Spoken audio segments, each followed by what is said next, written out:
Doug Smith has 21 years of experience working in behavioral health services, including serving as a direct clinician, a clinical director, and director of clinical development. He has a BS in psychology from Eastern Oregon University and is a certified alcohol and drug counselor level 2. Doug has innovated many modern approaches to treatment services, including developing new patient centered treatment models. He developed the Emotional Attachment Behavior Therapy EABT model and speaks nationally to professionals in the field about his positive outcomes. Doug is the recipient of the Oregon Association of Addiction Professionals 2023 Innovator of the Year Award, as well as the 2018 Addiction Professional of the Year Community Service Award. What we're going to talk about today, though, is about how Doug's experience in recovery really impacted all of the work he's done. So thank you. Welcome, Doug. So welcome everybody to the Other Nine podcast, where we talk about SAMHSA's guiding principles of recovery, except peer support, because peer support already gets all of the attention. So today we have Doug Smith with us, and I've never met Doug before. And so it's going to be a fun time getting to know him, hearing about his recovery story, and also how that impacted his professional life. Because a lot of us in recovery have created a profession out of the experiences that we've had, right? So it brings, right, that saying, no matter how far down the scale we've gone, we can bring help. Our story becomes helpful to other people.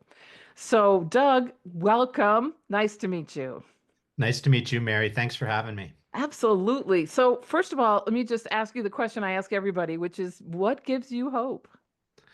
Yeah, I think what gives me hope is being surrounded by people in my life who have pulled themselves up and changed the direction of their life, and just seeing the power of change inside of people. And what kind of motivates me, and I'm super passionate about, that you'll hear me reference a few times, is the concept of breaking the cycle. That's a big thing that Yeah. is extremely important to me. So I think it's watching stuff like that happen that gives me hope. So Yeah. watching my kids grow up and knowing that they've never Right? seen me under the influence, Yes. and that's different than any generation before me and my family. So yeah, Yeah. it's things like that that make me hopeful. You know, it's little things like when your kids want you to be in your life that you realize, oh, wait, maybe I'm on the right path. Yeah, absolutely. Right? This Absolutely. this is this is working out well for me. Yes, Yep, my son absolutely. is having he's having a surgery coming up, and he called me up and he's like, I'd really like you to help, be on my care team. It's like, well, of course. Now, for people who are have no past addiction, promise, they think, well, of course you're going to be. But those of us who have are on that journey know that that is a gift and huge and wonderful. Absolutely. Absolutely. Yeah, What? towards the end of my addiction, one of the last situations that happened is on 4th of July, I went over to where my family was, and they didn't want me to come in because Oh, I was at such a bad place at that point. And where I'm at now in my recovery, I host holiday dinners for my family, right? And so right? every time I'm sitting at this table with all of my family around in my home, Yeah. that thought flashes through my head of comparing it to that moment before I got sober. And like you said, it's just such a gift. So Yeah, that's a great story. I For joke me, I around with started people that hosting. I joke around with people that I used to ruin family gatherings, and now I host family gatherings. So I it's, started hosting family gatherings so that I could drink during them. yeah, that makes sense. Because if it was at my house, I could drink, right? And I could Yep. carry on as I wanted. Plus, Yep. if I was hosting it, then I couldn't get rejected. Yep. Totally. So now it's like that's what kind of what started it, and then it turned into this big tradition of me always hosting this Thanksgiving. And then the last couple of years, I've been like, I don't want to anymore. Good for you. Yeah, Boundaries. yeah, so I just don't want to anymore. So it's been an interesting transition. Yeah. So let me ask you this, if you don't mind me asking, what are you in recovery from? What are you recovering from? Yeah, so my drug of choice is heroin. I definitely used everything. Yeah. But heroin was the one that when I landed on it, it clicked, and that's definitely what led towards my bottom. Yeah, I've been sober 24 years at this point. Good job. Yeah, July 5th is my Independence Day. So when I talk about that family gathering on 4th of July, that was not very good. But the next day was kind of my version of Independence Day. So I know my sponsor always says no future credit, but I'm coming up in a couple months on a big one for me, 25 years. So I'm Yeah. excited. Yeah. That Yeah. is a big one. That's a really Yeah. big one. And I know sponsors are like that. No future credit. I get it. But, come on. Yeah. You won't be talking to me next week. So, Yeah. yay. Or next, whatever, in July. So I think I think that so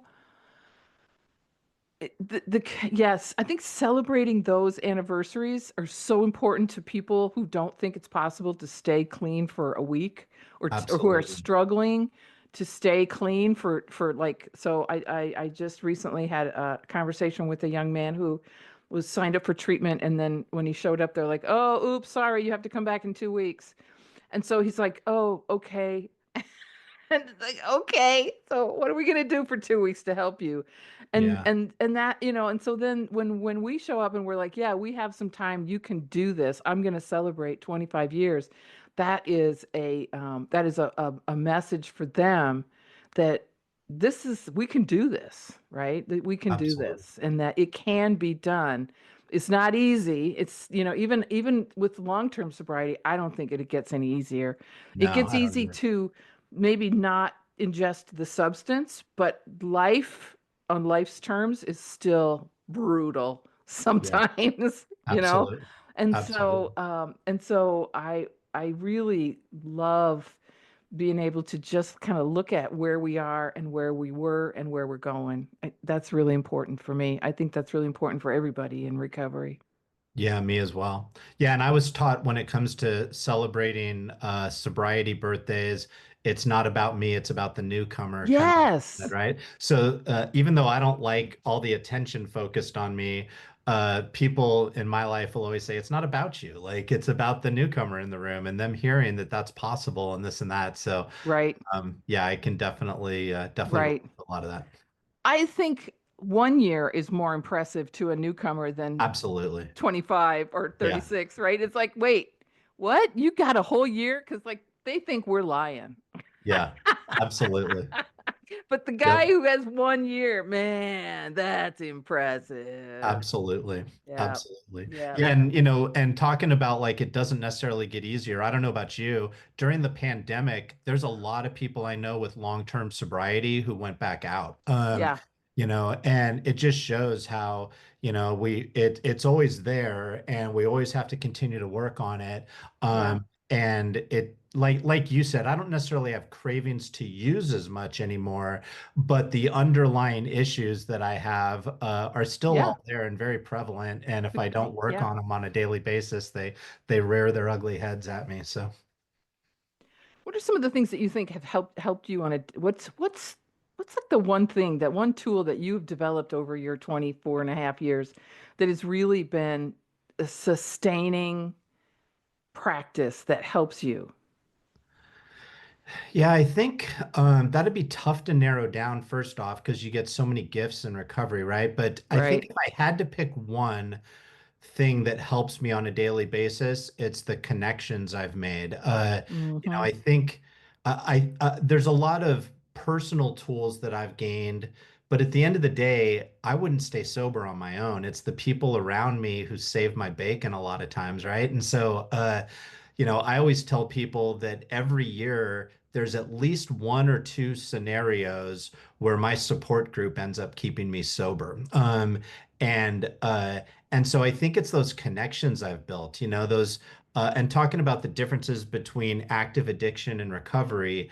The connections I had in active addiction were a lot of fair weather friends who, when the cops showed up, they all bailed out the back door, right? And in recovery, when stuff goes down or I'm having a tough time, these people have my back at a moment's notice. They And come in just as fast as the others went out. absolutely. And if I'm having a hard time and they know something's up, but I'm not reaching out for help, they'll Yeah. they'll reach out to me and say, "What's going on? Yeah. Let's get together and have some coffee or something like that." And they'll do a little mini Doug intervention where they intervene on me and get me back on the right track. And man, that's so helpful to have people that I know have my back and also keep their eye out for me, and I keep my eye out on them. And that's just what, to me, one of the biggest attributes of recovery. I would also say that self-awareness is something that I think has been really helpful to me in recovery, like the ability to look inside myself and to reflect on myself and my behaviors and my feelings and be able to assess that stuff and talk to people in my support group about it. I think that's been really helpful as well. I look back on where I was at in active addiction, and my whole life was just a big blind spot. I didn't see anything that I was doing or any of that. And so I think That's that's a great way to put it.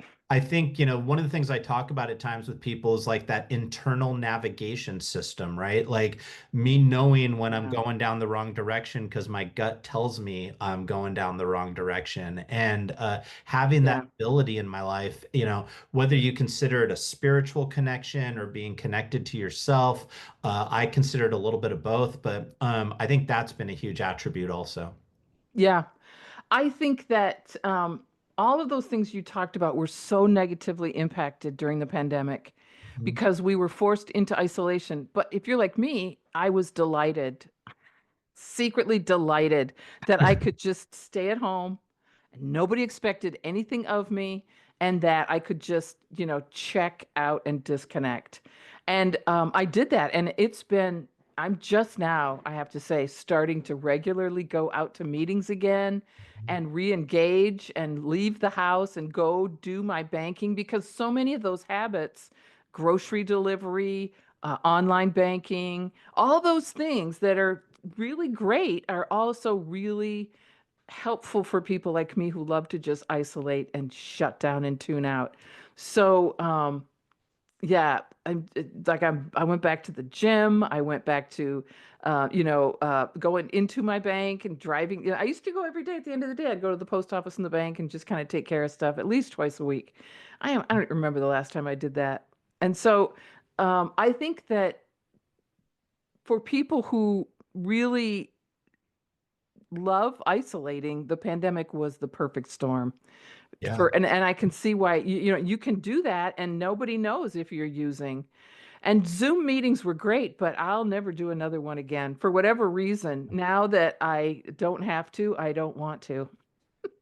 It's like, Yeah, I no. think I think Zoom helped a lot of different areas out in terms of accessibility, but I think most people at this point are realizing what that, face-to-face connection is really all about. Yes.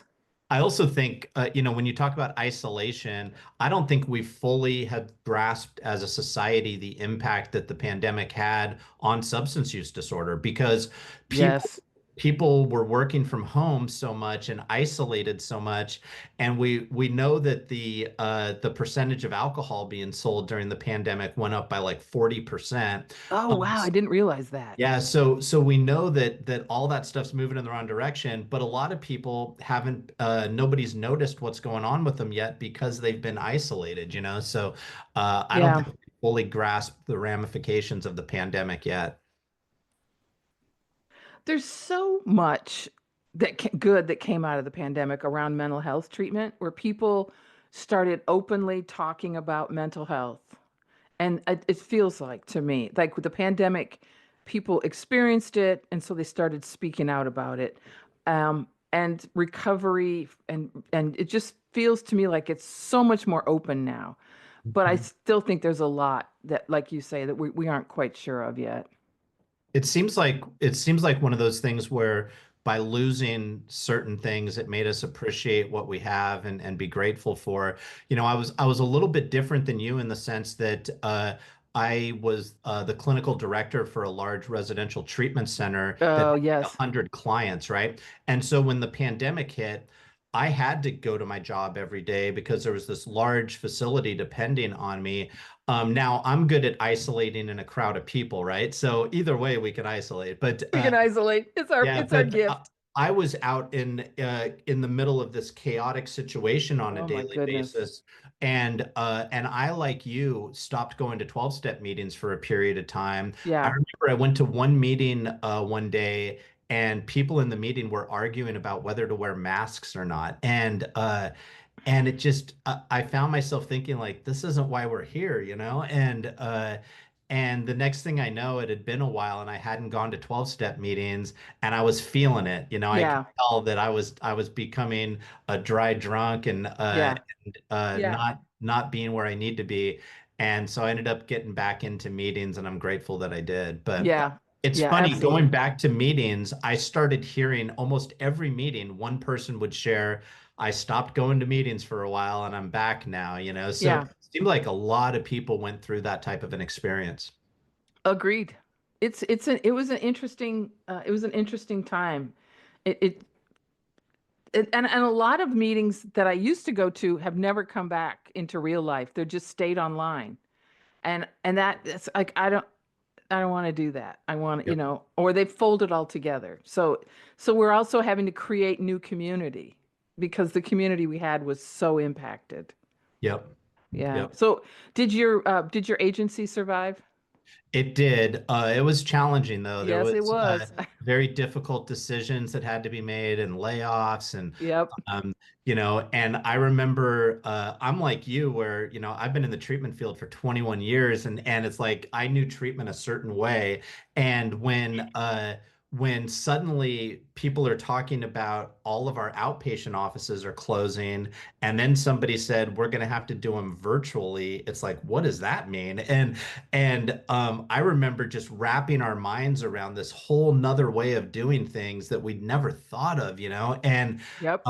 and how many of us were opposed to it because we believe that that in-person connection is so vital when it It comes to is. it. And it was such a struggle, It was like people joke about like building the airplane while you're flying it, and that's really what a lot of us organizations were doing. And what's crazy though is I very much was opposed to the idea of virtual type of treatment. I believe in like in person. But by the end of the pandemic, my mind had shifted on that a little bit. It doesn't mean that I think virtual is better than in person. I do think though that virtual created accessibility for a Right. lot of people that wouldn't get treatment otherwise, right? And so Agreed. because of what we had to create during the pandemic, now our reach goes farther out to help people. But it's still where people can do in person. I think we all agree that's quite often the best. What concerns me at times is when I see people that have grown really comfortable with virtual, and that's where they would prefer to stay. And there's still, that old school part of me just believes there's nothing like that person-on-person connection that happens. It's true. It's true. I yeah, I have to say that one of the things I wrote, and I actually wrote an article about it that was published in Mental Health magazine. I can't remember it, but I called about how peer support was the secret weapon during the Mhm. pandemic because peer supporters' superpower is engagement. Absolutely. And so we were, as peer supporters, were able to go out and engage and reconnect, bring these people back that were isolated, that may not have even had a computer, didn't know how to do all this. But peer Mhm. support was really, I think, instrumental in keeping people involved in services and engaged in services. So yeah, a lot of them were also doing online stuff. It was a crazy Absolutely. time. It's a crazy time to think back on. And and kind of taking a different kind of direction. Talking about connection, I think we all realized early in the pandemic how important those connections were. And in a treatment setting, when all of a sudden you're having to tell all the patients to wear masks and be 6 feet away from each other, and I remember a lot of the people on our staff watching what was happening. No more family programming, no more visitation, Right. 6 foot distancing, one person per room, just all these different things.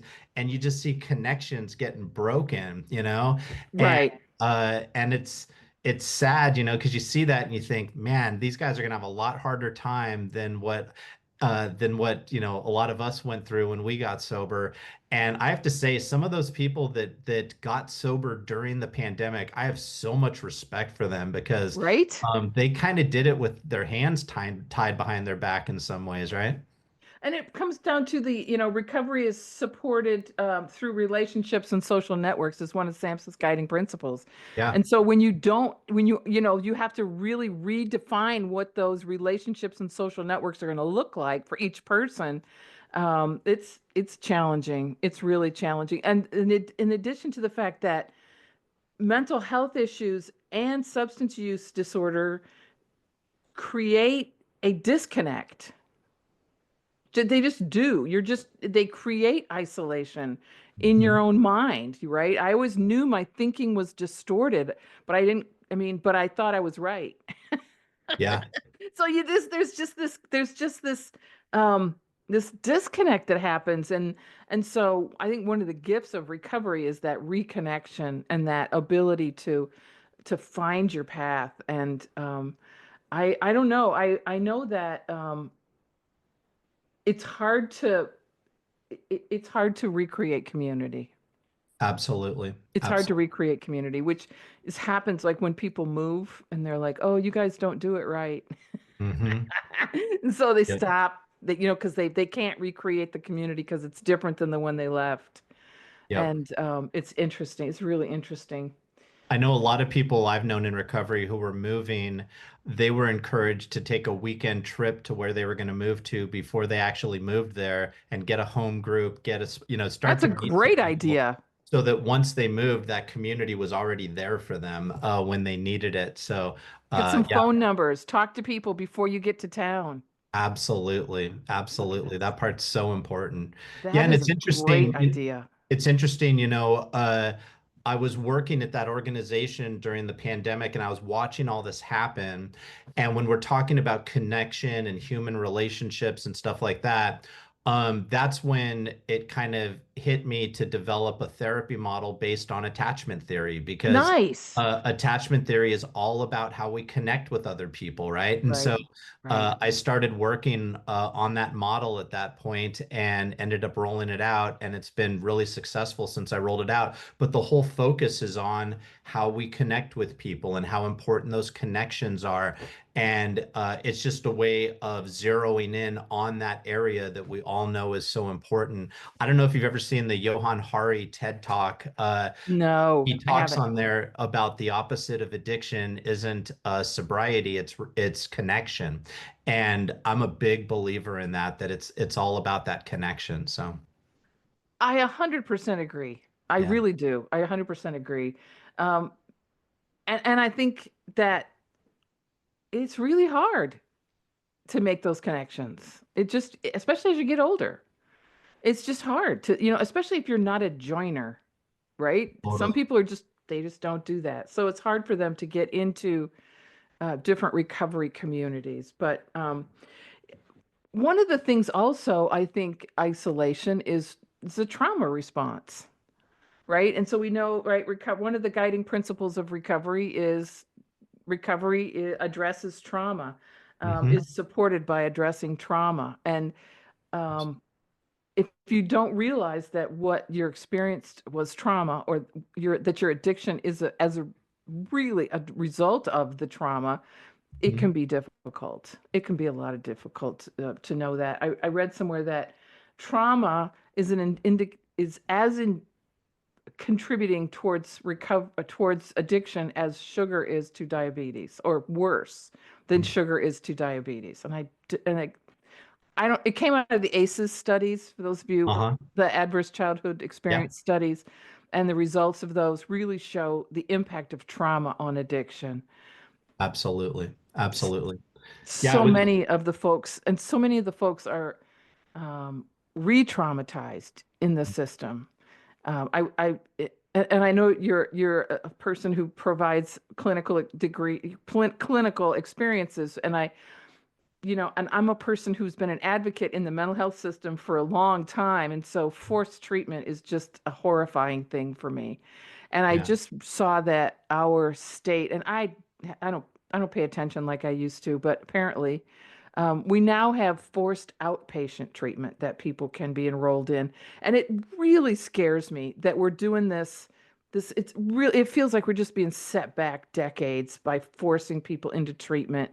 I understand that we want to help people stay safe, and sometimes inpatient is required to help someone stay alive.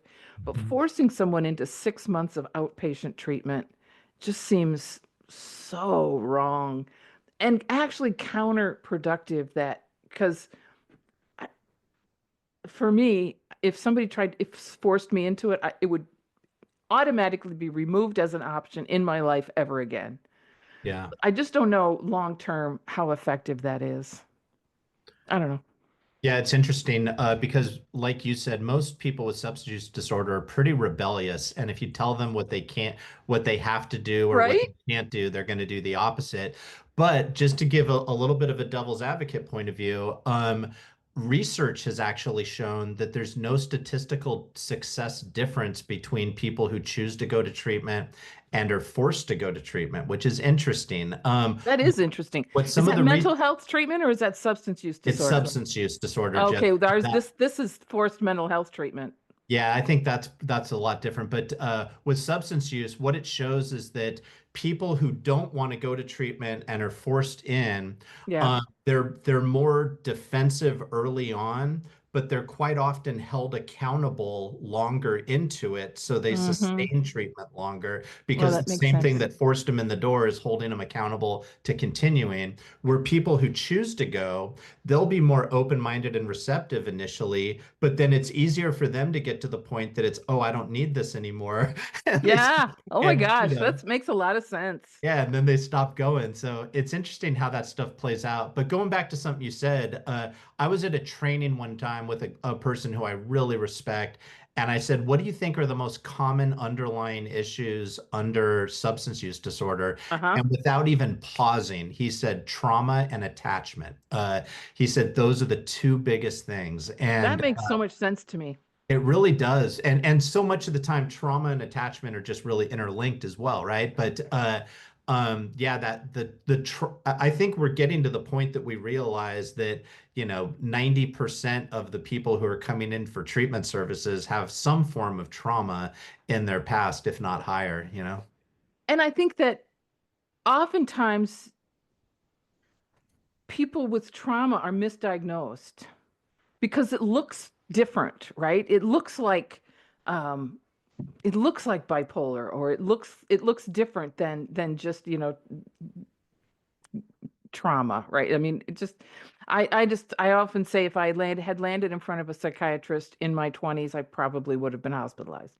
So because, and misdiagnosed and been medicated for, many, many years incorrectly. Because Yeah. once I figured out that the trauma was what was leading me into the behaviors, or just kind of like were contributing to the behaviors, Mhm. was huge for me. And then I could address the trauma, and the rest of it really fell into place. Now, at that point I was a little bit older. I had a lot of sobriety, and it was able to just really kind of come together for me. But I really grateful now that so much of the behavioral health system identifies trauma and incorporates that into the treatment so Absolutely. often. Yeah, and trains their entire teams on trauma and Yes, care. It used to be there was mental health and there was substance I use, and remember. you shall meet, and If you now were on everything's trained medication for together. your mental health services, you Yeah. couldn't get into treatment because they considered you that you were still using. Yep. And if you were still using, you couldn't, like, illicit substances, you couldn't get into mental health treatment because nope, you can't do that. It was a Yep. real catch-22 for people who had co-occurring disorders. Absolutely. Absolutely. Yeah, it's come a long way since then, which is great. But like you said, a lot of times when people get triggered from a trauma response, it's that fight, flight, freeze, or fawn type of responses, right? Yes. And sometimes how they are just naturally reacting to a situation because it's what's built up in them from a defense standpoint. People will mislabel that Yes. as being, bipolar Yes. or being, somebody who's not a healthy member of the community or is Right. causing problems or Right. whatever. And Right. Just a yeah, it's just troublemaker. hard for them to see it. Yes. Yeah. Hey, so can you tell me a little bit about, and I know it's the other nine because peer support gets all the attention, but I really think that peer support, because it has billing codes, really is that's Well, that's why it gets all the attention, right? But what was it like for your agency as you were as you were, well, I'm assuming you did, rolling in peer support. What was that like for you? Yeah, that's been a process. It seemed like because we were a residential facility and an outpatient facility, it seemed like as peer support started to build, it was building at other agencies more than it was building inside our own agency. And we had to start to make an effort to build that up over the course of the pandemic and stuff. So I feel like in some ways, as an agency, we were a little bit behind on the peer support stuff, but we're really catching up with it now. Cool. Here in the state of Oregon, there's a lot of agencies that have sprouted up through Measure 110 and stuff like that are providing really good peer support services. But you're starting to see more of the larger organizations start to add those services into it as well. And like you said, I think it's extremely important because no matter how therapeutic a relationship that a counselor has with a client, Right. it's still it's still a imbalance of power, right? Right. And with peer support, you take that power differential out of the equation, which is going to make them feel safer. Yep. And the research has absolutely shown that people that are engaged in peer support services stay longer in outpatient treatment, Yep. stay longer in recovery. So I think the research has really backed up the effectiveness of it. The one concern I have at times, and I think you're doing a lot of good stuff around this, Mary, the one concern I have at times is it's peer support is growing so fast right now. Oh, believe yes. And I worry at times, I go around the nation doing trainings and stuff like that, and I worry at times that the peer support specialists coming in don't have as many tools at their disposal as some of the clinical side does, Right. and so I think hopefully we'll continue to grow on Yep. Yep. Yep. training opportunities for peer support and tools that they can utilize, ways that we can help. A lot of agencies that I've talked with, in some ways, their clinical team will tell peer support what they're not supposed to do more than what they're supposed to do. It's like, Here's here's the the things thing. you're Peer supporters are a non-clinical service housed on a clinical team. exactly. And so you've got, they're very different rules and regulations, so to Yeah, speak. They're very different roles. They're very different engagement types, but they both bring, when they're brought together, when the clinical team understands the power of peer support, that's when absolutely. the magic happens. Because then they just kind of hands off and go, oh, go do you. Yeah, Yep. right. And Yep. until then, what happens is, I've seen this and I fight about it all the time. The peers really get co-opted into that clinical environment Yep. because they have received services. They have experienced the clinical side as the power Hmm. holder. And so they want to be a part of that, right? Everybody wants to be the ones with the power. It's unconscious. So you start dressing the way your colleagues do, you start talking the way your colleagues do, you start wearing your badges and and that's when you lose your power as a peer supporter, is when you start to really identify on the clinical team as a clinical provider, but Absolutely. instead be able to maintain your quote peerness is the challenge of every peer supporter. And it's really interesting for us because we have a series of trainings. We've taken on 4 new curriculum this year, which has just been so much fun. You can ask my staff how much fun it's been. But we do the certification training. So people come in with lived experience, they're in recovery, they're so stoked because what they're learning is they get to take their life and their worst experiences and make it meaningful for somebody else, and it's fantastic. They go to work. Then we do another training, which is crisis communication and crisis for peer supporters, whatever. So they've been working in the system for a while, and then they come back, and all the trainers are like, "Holy cow!" The difference after they've been working in the system for a while, they come back and they're calling everybody clients, and they're using all this clinical term, and we're like, "Wait a minute!" So Yeah. it's been really great because the things that I've been saying, when you're around long enough, you say stuff and people would start repeating it and you're like, Uh-huh. "Hello, I've been saying this for 20 years." So now it's actually everybody is seeing it. Yeah. And so I think it's kind of it creates some strain, but also it's now we can document it, and it's not just me saying it, it's the trainers that I hire, it's the other training organizations in the state. Everybody's seeing it. So we can go, okay, now we know that this is a dynamic.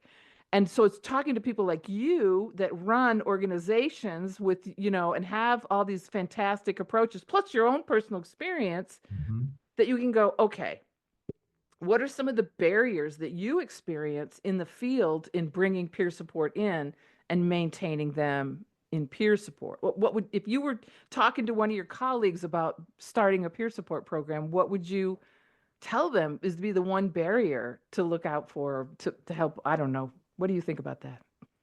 Yeah, I think you're right that I would say the biggest barrier is their the way they work with other parts of the team, right? Right. And so and the thing is, like we have history we can look back on with this, right? Like 20 years ago in the substance use field, there was no mental health in treatment centers, right? I Right. remember calling outside therapists as a substance use disorder counselor. They wouldn't even return my phone call. It was like the two sides didn't even communicate with each Right. other, right? If you had a person in the same agency that had a substance use disorder and a mental health treatment, they had two separate records. Absolutely. Right. Absolutely. And suddenly you started to see some mental health professionals come into the treatment centers, but it was very separate in terms of the work. And Right. then over time, you start to see it come together Yes. and become a team of all working together from the different departments and stuff. And I think what we're going to see is a similar thing with peer support. And I think we're already seeing that. But Great. I think a big part of it is a high percentage of people who work in the treatment industry have personal experience that they can relate to, Yes. which means if we are in recovery and if they're anything like me, they have an inferiority complex, right? And a large ego to compensate for it. So And true. most of us have imposter syndrome, and we're terrified people are going to realize we don't have a clue what we're doing. And it's like you put all these like insecure people around each other, and they see peer support coming in, and counselors start whispering to each other, they're going to take our jobs, and insurance Yes. companies are trying to move SUD counselors out and replace it with peer support. And there's all these like paranoid Yes. fears that start coming up with people. Yes. And then when they start to realize, hey, the clients are going to benefit way more if we work together Yes. well, then it starts to change a little bit. But it seems like that's taken a lot of time. And like you said, there's times that I see clinicians try to turn peer support into assistant clinicians, right? Right? Yes. Instead of peer support, and that's not what we're trying to do. No. And so there's all these factors that play into it, but I do feel like we're moving in the right direction on it, and there's more trainings that are available, which is really positive. Amazing. Tell me about some of the I don't want to say interventions, but so I feel like I had 17 cups of coffee this morning. For whatever reason, I am just vibrating. I went to the gym, I worked out, but I'm just like, so I'm tripping over my words, and I'm sorry, I'm not really. You're good. I was talking to another friend of mine today going, I don't understand what's going on with me today. Stars are aligned. What are some of the interventions that you've created? Because you talked a little bit about them, but tell me Yeah. about some of your attachment disorder stuff in the trainings that you do. Yeah, so so one of the things, like I said, that friend of mine in his training said the two most common underlying areas with addiction are trauma and attachment. And as long as I've been in the field, I've been a big believer in therapeutic alliance, creating connection with people, that's the number one dictator of success for treatment outcomes and stuff like that. So attachment theory has always been something that is really near and dear to my heart.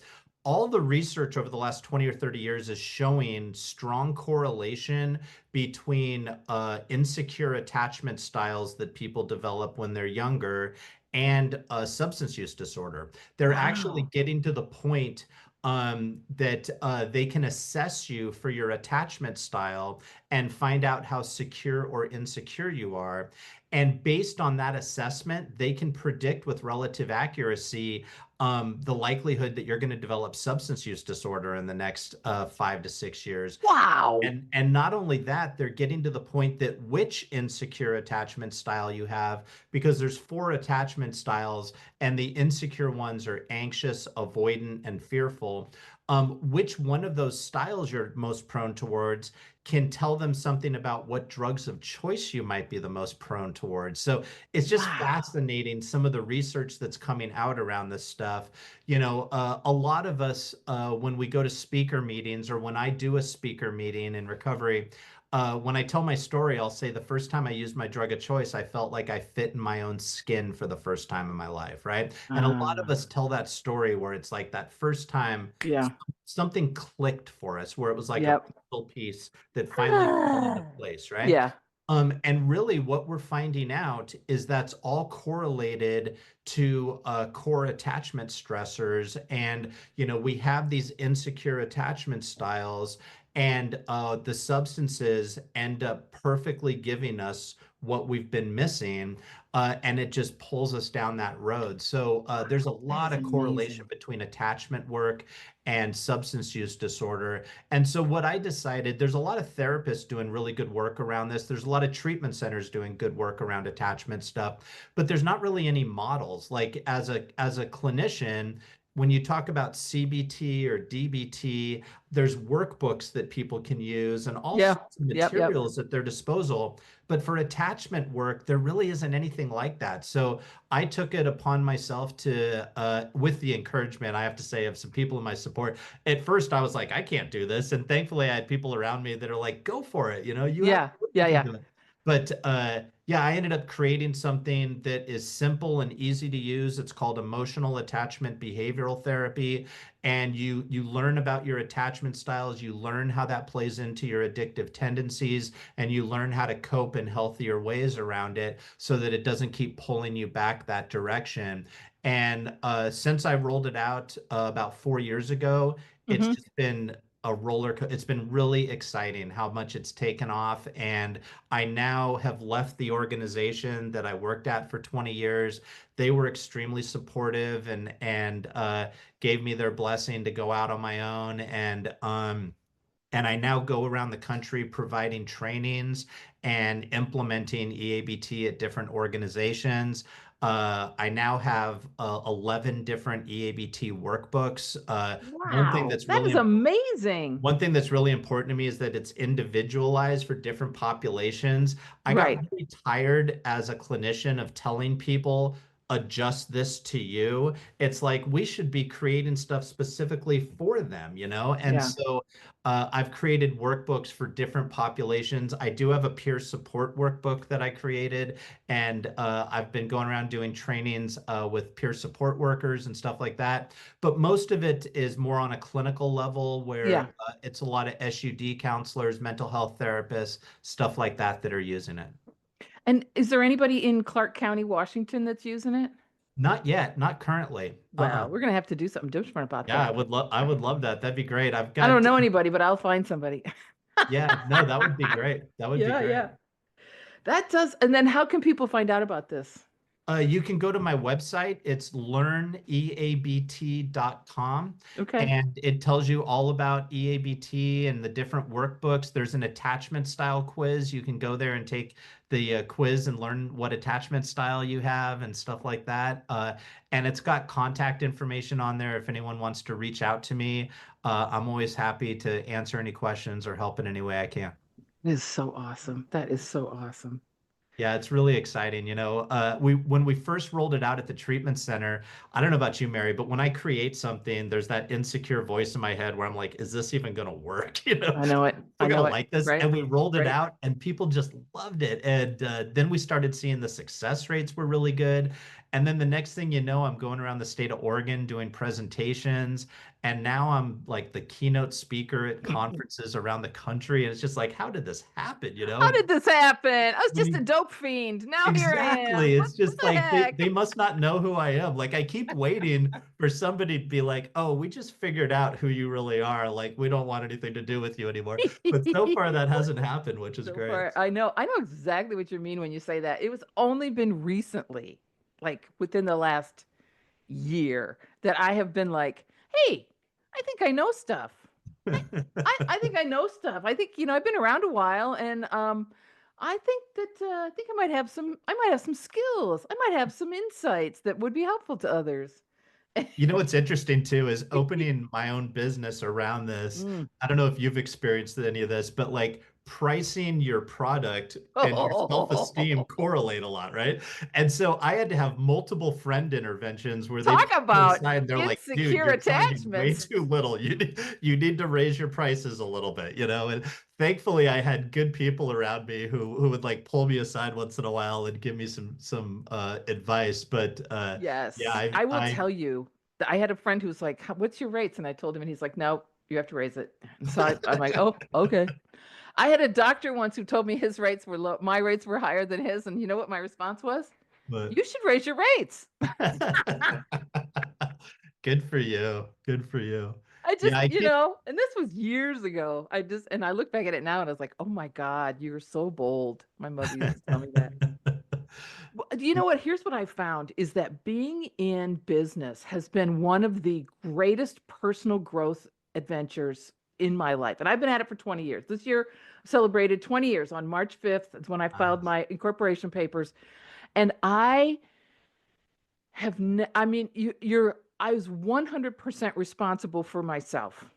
Hmm. And, I'm single and my son is 45 years old. So he was grown and, he was 25 when I started it and I wasn't responsible for him or myself. It was just me and my dogs. And Hmm. so that was a huge gift for me that I wasn't like I didn't have a family depending on income. I'm Yeah. People ask me about being in business and I tell them that your biggest barriers are going to be internal. Just really believing in yourself or you stop at the like I lost 100% of my clients when COVID hit. I mean, I'm not kidding you, 100%, one after another, because they're mostly government work, right? Yeah. So in the contracts, like state, local, and so one after another, just within like a 3-week period, I got all these emails, sorry, we're pulling back all of our money to COVID response. So training is always the first to go. Yep. And so that was so devastating. And then I just applied for a SBA loan, which I'd never done before, and they gave me enough money that I was like, okay. And then it was Nice. really exciting because um, I got really excited about my company again. I was Nice. like, oh, I can completely recreate because all this stuff that I was doing is gone. So I can do new stuff. And so we put so much stuff online and it got really exciting. But if it wasn't for that inability, like I just have this inability to see failure. Like no, I'm just gonna keep going. No, it'll be fine. It's gonna be Nice. fine. It's gonna be fine. It's gonna be fine. We're gonna be all right. Yes, I did have to lay off 100% of my staff. That's okay. I'll do it myself. I I know Yep. how to do this. So um it was just a really anytime I've had to like really face what was going on in my company. Like one of the things that I learned from a business mentor was there's no such thing as a business problem. You have personal problems that impact your business. That makes a lot of sense. So if right, so if you are not, I mean, if right, so I had, so then I'm like, well, what's going on in my company? Well, okay, then I'm going to have to do some personal stuff. I'm going to have to face Mhm. some personal challenges. I'm going to have to, I can't avoid my finances. I have to actually open my checking account and look at it. You talk Mhm. about avoidance. Connect me up with there's some big avoidance stuff in my. So, I mean, there was at one point where when I first started out, my personal and my corporate checking accounts were both overdrawn. Oh, jeez. I can laugh about it now, Yeah, it's but funny now. at the time, it's pretty horrifying, right? Oh, I bet. And then like, I knew the money was coming. But then it's just I have to, how long is it going to be before the state pays me? So, You know what's yeah, interesting? What's interesting is on my end, I was working with that organization I'd been with for 20 years, and I yes. loved those guys. Like, Yes. they were my family. And I started as a student intern and Oh, worked my way up to clinical director over the wow. course of like Yeah. 15 years, right? And one of the things that was really interesting is as this model EABT really started to Yes. take off, um, I had a hard time being willing to take the leap of leaving the organization I was with. And like you said, it was an internal thing where what I realized, with the help of my therapist, thankfully, but what I realized was that I associated risk taking with addictive behavior. Oh. And so I looked at any sort of risk that I could take as old, unhealthy behavior, and that Oh. recovery is all about stability and consistency and safety. And so the idea of taking a healthy risk was not something I was really prone towards doing. And so I really had to fight all these like internal defenses built up to be able to take what was a healthy risk. And it turned out to be a good risk, and That's thankfully, amazing. and like you said, I had, an executive salary and all this stability. And I had to sit down with my family because I have a wife and two kids, and they're Oh, that impacted is by this, scary. right? And it was a family decision. And luckily, my wife said, Doug, when I met you, you weren't making a dime, but you really wanted to help people. And that's one of Wow. the things I loved about you. And so I think you need to stick with what your roots are, and you believe this model can help people. So I think you got to go for it, That is And my so kids awesome. and my kids were like, Dad, if we don't get to go on vacations for a couple years, or we don't get to go out to dinner as much or any of that sort of stuff, but you get to go after this, we'll support that. And so I was so blessed to have people That around is me that really would nudge great. me, despite my own tendencies at times, which is great. And that's really going to motivate you too to stay focused and Absolutely. not sit around and watch TV all day. Yeah, absolutely. Absolutely. When I first started this, I have this little three-bedroom house, and so I had all these little wall heaters, these little cadet heaters in the walls. Uh-huh. That's how I heated the house. And so I would turn off all the heaters in all the rooms except my office. So I had to stay, it was winter. So I had to stay in here and work because it was cold out there. It was cold out there. And then around 4 o'clock, I'd go out and turn the heaters up and get the house warmed up. And then but it's It's just funny because when I started working from home, it's during the pandemic. I don't mind saying this, like during the pandemic, being somebody who had to go out into the world and work every day, you were all lucky. the people working from home, I was like, those guys got it made, like whatever. And then I started actually working from home and I realized how tough it is. It And can be, yeah. and one of the things I had to Yeah. learn really quick is to put boundaries in place for myself Yes. within my home, which was Yes. really strange. Like the idea of not turning the TV on at all Right? during the day because my Nope. mind will go into TV mode. Yep. Or making sure I take a shower at a certain time, change into a Yes. different outfit just to convince myself I'm going into work mode. And Yes. and then I have to convince my whole family that they have to respect these boundaries because Right. my kids come home from school, they want to tell dad about their day, but I'm still working. And Right. so how do you navigate that stuff? So it's funny how I looked at that during the pandemic as, the easy way out, but it's tough working from home in a lot of ways. Yes, it is. Yeah. Yes, it is. And I wouldn't give it up for anything. It's been 20 years. I haven't bounced a check in a while. I'm happy to say. That's good. I haven't missed a house payment. I am still paying on that SBA loan. So there Uh-huh. is, and now I actually am paying on the principal because for a while, like the loan payments were deferred, but the interest was not. So for the Uh-huh. first 2 years I was making payments, I'd be like, wait, what's happening? It was all interest. But anyway, it gets At better. least your business is still up and going though. That's That's great. it. That's it. It gets better, right? Started off as just me, and then it went back to just me, and now, now it's expanding enough. So it's Yeah. just I just am so grateful because these SAMHSA guiding principles of discovery, no, guiding principles of recovery have been the rock foundation that I've built this business on. Mhm. And so, like, this is what I started doing my trainings around. This is when it was first came up. It was when these first came out. They were called the consensus statement on recovery.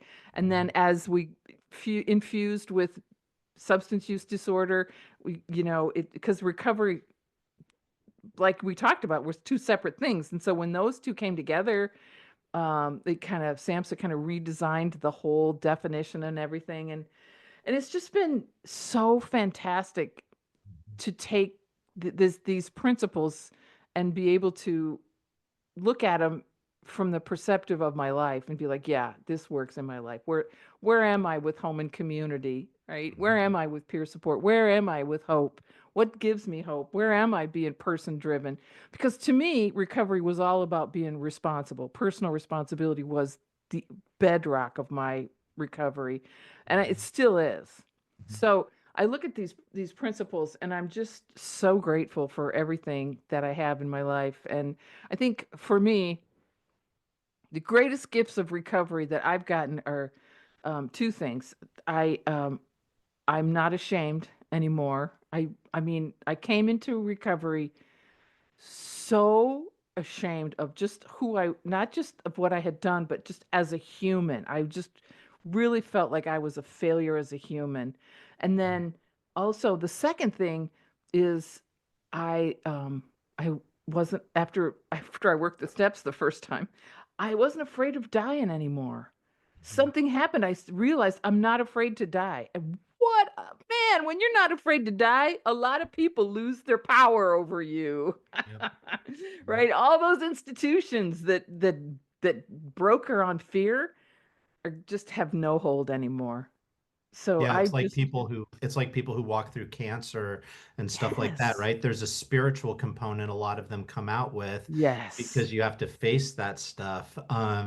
And like you said, shame was a huge one for me too. I remember I was about 9 months sober before I could look myself in the eyes in the mirror. Mm, When I was getting ready in the morning, I would comb my hair and look up at my hair, and then I'd look down at my mouth to brush my teeth, but I couldn't look myself in the eyes because I just didn't know the person I was looking at anymore, you know? yeah, And after about 9 months, I finally could start to make eye contact with myself again, but it takes a while, right? Hey, it and Mary, I does. wanted to mention one other component of Oh, SAMHSA that please. I think is really important. And I may butcher exactly how it's titled, but the concept of walking many paths. Yes. That's something that I think we're talking about more nowadays, but I think that's a really important component. I was at the NATAP conference in Denver back in, I think it was 2021, and Dr. Joseph Lee, the CEO for Hazelton, was speaking, Yeah. and he's obviously a really sharp guy. Yeah. And he was talking about. He said one of the biggest strengths in our field is all the people working in this field with lived experiences Hmm. because we're able to share these experiences and give strength and hope and understand where clients are coming from and this and that. And then he said one of the biggest weaknesses in our field is all the people working in it with lived experiences. And I was really thrown back when he said it. And he said the reason is because we will think we're practicing empathy when we're really relating to people. And he said the danger of relating to your clients is if I'm relating to you, that means I'm projecting my story onto you, which Oh. means I think I have your answers. And he said Oh my empathy gosh. And he said empathy is walking alongside of somebody and supporting them in finding their own answers, right? And that's That something. is so powerful. It really is. And that's something that's always like really stuck in my head because I think there's a lot of people like myself with long-term sobriety who 12 steps have been an important part of my story. Right. But for me to think what worked for me 24 years ago is going to work 100% for the guy agree. I'm sitting across from today, I agree. delusional, right? And so Right. I think, I think that's tough because a lot of us get into this field because we want to give the gift that we were given to others. But some people don't like the wrapping paper that we've got the gift in, right? And so Agreed. so we have Yeah. to find a way to be very open and receptive to the concept that there's many different paths to recovery. And that's something I always really pride myself on. And the pathways all start from different places. They do. They do. I mean, every pathway has a different origin. So we can't expect somebody who comes from a completely different place to Yep. have the same experience we do or to have or to be helped by the same things we're helped with. Yeah, and And think about medication assisted treatment, oh right? my Like goodness, yes. 10 years ago, people were adamant that was not recovery. And That was there's not still recovery. there's Right. still people that feel that way, right? Right. Right. And it's like, before that, people in 12 steps at times thought people that were on certain antidepressants or medication Yes. like that weren't Yes. recovery. Like, there's always going to be viewpoints that people have, but I think the more that we can challenge each other in recovery, that there's not a one size fits all approach. And that's Right. what scares me. I don't mind if people feel passionate about what worked for them, but it's just, I think more of us grasping the concept that there's not a one thing that's going to work for each person and being open-minded that my definition of recovery and what works for me is going to be different than your definition of recovery and what works for you. But that doesn't mean that they're not as important to us or they don't mean as much to us, right? And so, Right. yeah, I just I'm think so that's glad you brought that up. I'm so glad because there's other guests on this podcast that have done that as well, that have really brought that up and talked about that. And but I love that perspective, the between relating with somebody and having empathy with somebody and feeling like because I relate to you, so I have the answers. exactly. And I am so guilty of that. Me too. Yeah, I look I'm back on my so guilty of counseling and that. there's times that I was just, it's like I was a paid sponsor in some ways, right? Where I'm just like, I'm calling myself a counselor, but I'm just telling them what to do and they're doing it. And it's like in hindsight, I don't beat myself up because counseling, has grown over the Right. years or whatever. But still, I look back on some of that stuff and it's like, man, I was so guilty of that a lot of the time. So, I have friends who tell me that I would be a complete failure as a therapist because I just figure out what your problem is. I help you figure out what your problem is, and then I tell you how to fix it. And that's my idea of what therapy is, right? And they're like, "Oh, Mary, no, no, no, no, no, no. It's good you're not a therapist." Oh, okay. So well, Doug, this has just been so delightful. I really am so grateful that you came in and shared your experience, strength, and hope with us. Because I know we have the 12-step rooms, but I hope that other in common. But then we have other things that we don't have in common too. And so I just really appreciate you taking your work and putting it in a format for people to be able to get healthy around. I just love new stuff. So I'm going to go to your website and look around and see which workbook I should buy. I have a whole shelf over there of workbooks that have never been opened. So maybe yours will be the one that I open. nice. We'll always hope. That'd be great. That'd be great, Yeah, right? and thank you so much for having me. It's been a pleasure being on here and getting to talk with you for a while and get to know you a little bit better. This is my favorite part of the week is when I get to talk to people like you. So thanks so much, Doug. And I will talk to you later. Okay. Okay, thanks, Mary. All right. Bye Bye. now.